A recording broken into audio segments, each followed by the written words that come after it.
So what can you expect to pay in closing costs as a seller? So now I'll give you a rule of thumb first and then we'll go into details. The typical rule of thumb is we always estimate 1%. So when the seller usually asks me like early on, because we don't know what the sales price is going to be, what can I expect to pay? We always say just budget out 1% usually.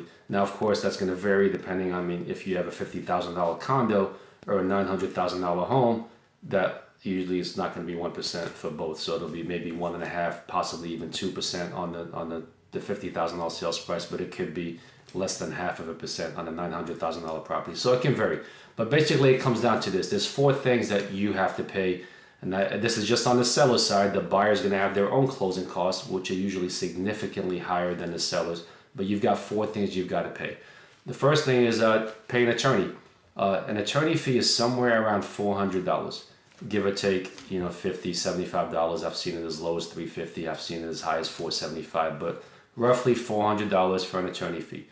Second thing you have to pay is the county charges a tax to transfer the deed over from the seller to the buyer, and the seller pays that.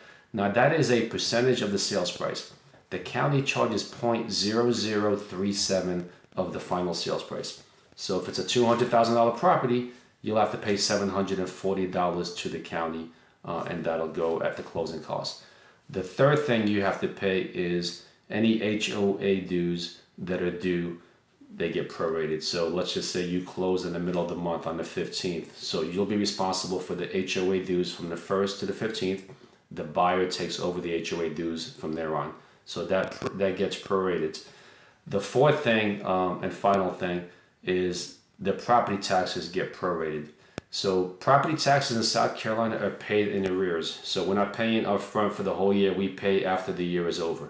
Usually we get billed October, November, and then they're due December, January. So those get prorated. So if you sold the property, if it closed, let's just say June 30th is when it's closing, then you would get prorated for the first half of the year from January 1st until June 30th. So you'd be responsible for half your property taxes. The buyer at that point is responsible for the rest.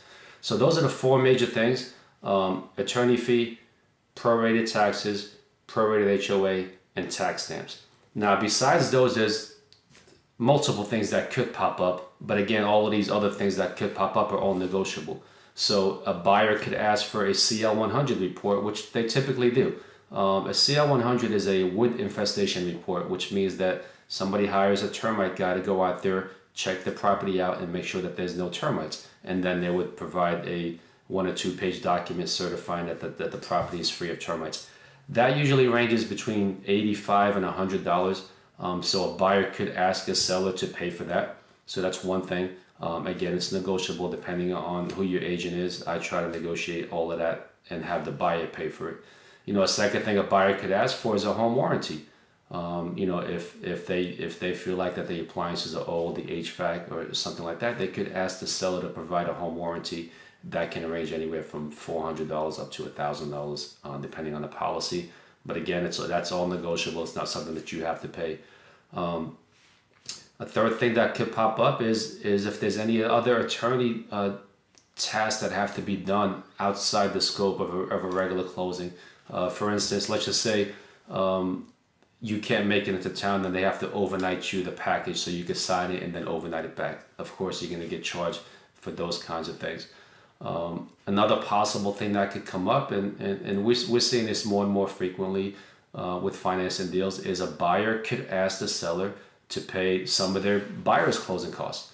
And that can range greatly. So it could be, a set dollar amount, or it could be a percentage. In most cases, we see a percentage anywhere from 1% to 3%. So a buyer will ask the seller to pay 1%, 2%, or 3% of the buyer's closing costs.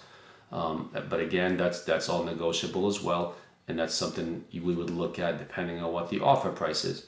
So if the offer price looks good and we net out the closing costs and it still turns out to be a good number, then that's something you'd consider. So that's basically it. Around just a guess, you can estimate 1% of the sales price.